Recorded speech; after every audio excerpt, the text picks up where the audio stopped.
Bom dia, bom dia, bom dia. Hoje nós estamos no nono dia, tá? E eu quero dizer assim, o propósito de vida, o seu primeiro propósito de vida que nós temos aprendido é agradar a Deus. E essa semana nós vamos falar de como agradar a Deus. E a pergunta é: o que faz Deus sorrir? Eu quero ler um versículo bíblico. Que o Senhor sorria para você, número 6. Sorri para teu servo e ensina-me o modo correto de viver. Salmo 119, versículo 135. Então, o nosso primeiro propósito de vida é agradar a Deus. E um homem que nós podemos ver que ele agradou a Deus foi Noé. No meio de uma sociedade corrompida, que não adorava o Senhor, que não buscava o Senhor, Noé achou graça diante do Senhor. Deus tinha já decidido, ele exterminaria a criação do homem. Porém, Deus olhou Noé e achou graça. E Noé fez ele sorrir. E observando a história de Noé, nós vemos 5 atos de adoração na sua vida que agradam a Deus. E é isso que nós vamos falar hoje. Então, primeiro, Deus sorri quando amamos acima de qualquer coisa. O nosso Criador, ele quer o nosso amor. E olha o que diz a palavra: não quero sacrifícios, quero o seu amor. Não me interesso por suas ofertas, o que eu quero é que vocês me conheçam. Oséias 6,6. Então nós devemos amar o Senhor de todo o nosso coração, de todo o nosso entendimento e com tudo aquilo que nós temos. Noé amava o Senhor, ele queria ter um relacionamento com o Senhor. E o mais interessante é que quando Deus incumbiu ele de fazer algo, ele fez aquilo em amor a Deus. E Noé confiou completamente naquilo e na instrução que tinha dado. Deus tinha dado. Olha que interessante. Ele construiu um barco em terra seca. É a mesma coisa que eu moro na cidade de Gramado, né? E é a mesma coisa que você construir aqui em Gramado um barco gigante. Não tem um rio para colocar esse barco. Então, com certeza, as pessoas riam dele, riam dos familiares dele. E ele fez confiando no Senhor completamente, porque nunca tinha tido chuva. Imagina, tinha mais essa situação. Hoje ainda nós vemos, né, que chove muito e de vez em quando alaga os rios, dá deslizamentos e alguns lugares realmente enche aquela terra de água. Mas a água brotava da terra. Eles não tinham tido chuva ainda. E olha que interessante isso. Noé confiou completamente no Senhor e cumpriu a missão. E aí faz nós entrar no terceiro ponto, que Deus, ele sorri quando nós obedecemos ele incondicionalmente. Noé fez tudo exatamente como Deus tinha ordenado. Gênesis 6, 22. E nós devemos obedecer sem hesitar, sem embromar, sem demora. Todo pai sabe que a demora é uma desobediência. A obediência, ela libera também a compreensão, porque nem tudo você vai compreender na hora que está sendo pedido. Isso a gente pode observar com as crianças. Às vezes, quando as crianças não entendem o porquê elas não podem fazer algo.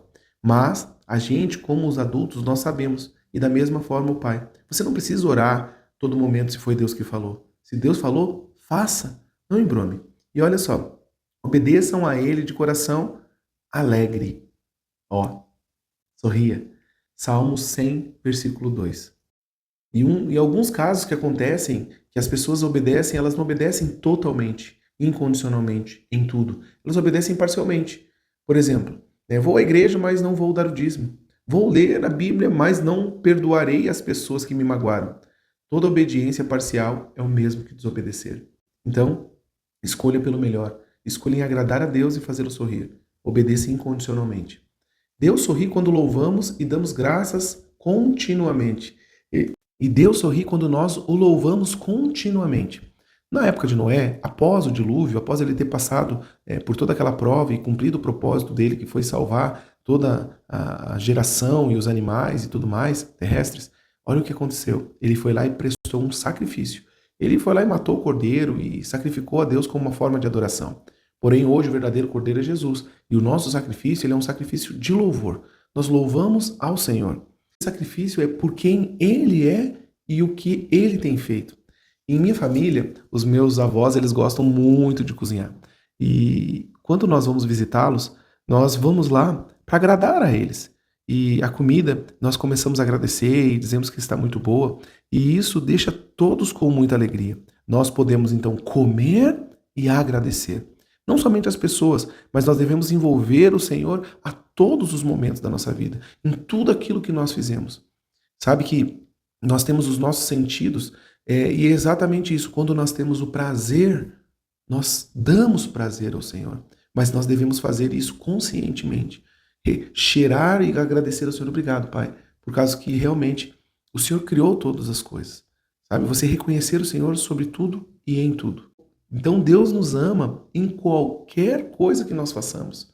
Um pai olhando uma criança dormir, ele sente amor por aquela criança. Sabe? Nós temos o prazer com os nossos filhos pequenos em olhá-los dormir. E Deus ama tudo que nós façamos. Os passos dos justos são dirigidos pelo Senhor. Ele se agrada a cada detalhe da vida deles. Deus gosta de observar cada detalhe da sua vida. Não despreze nenhuma parte. Eu quero ler um trecho do livro. No filme A Carruagem de Fogo, o corredor olímpico Eric Liddell diz: creio que Deus me fez para um propósito, mas Ele também me fez veloz. E quando eu corro, sinto que Ele fica satisfeito. Mais adiante, ele diz: desistir de correr seria menosprezá-lo. Então não existe habilidades não espirituais, somente habilidades mal empregadas. Comece a usar a sua para prazer de Deus. Cada ato de prazer pode se tornar um ato de adoração. Deus te ama como uma pessoa única e do jeito que você é. Você tem uma identidade diante de Deus. Você é amado. E o tema de hoje é: Deus sorri quando confio nele. O Senhor se agrada daqueles que o adoram e confiam no seu amor. Salmo 104, 11. Medite nesse versículo, medite nesse salmo. O Senhor se agrada daqueles que adoram e confiam no seu amor. Decore ele. E a pergunta para meditar: considero que Deus sabe o que é melhor para mim. Em quais áreas da minha vida preciso confiar mais nele? Então, quero declarar sobre o seu dia a presença do Senhor trazendo a revelação no pleno conhecimento de quem é Jesus. Eu quero orar com você declarando vida, sabedoria e entendimento. Que nesse dia nós todos possamos crescer em graça e entendimento na presença de Cristo Jesus, reconhecendo quem Ele é. Ótimo dia. Deus te abençoe.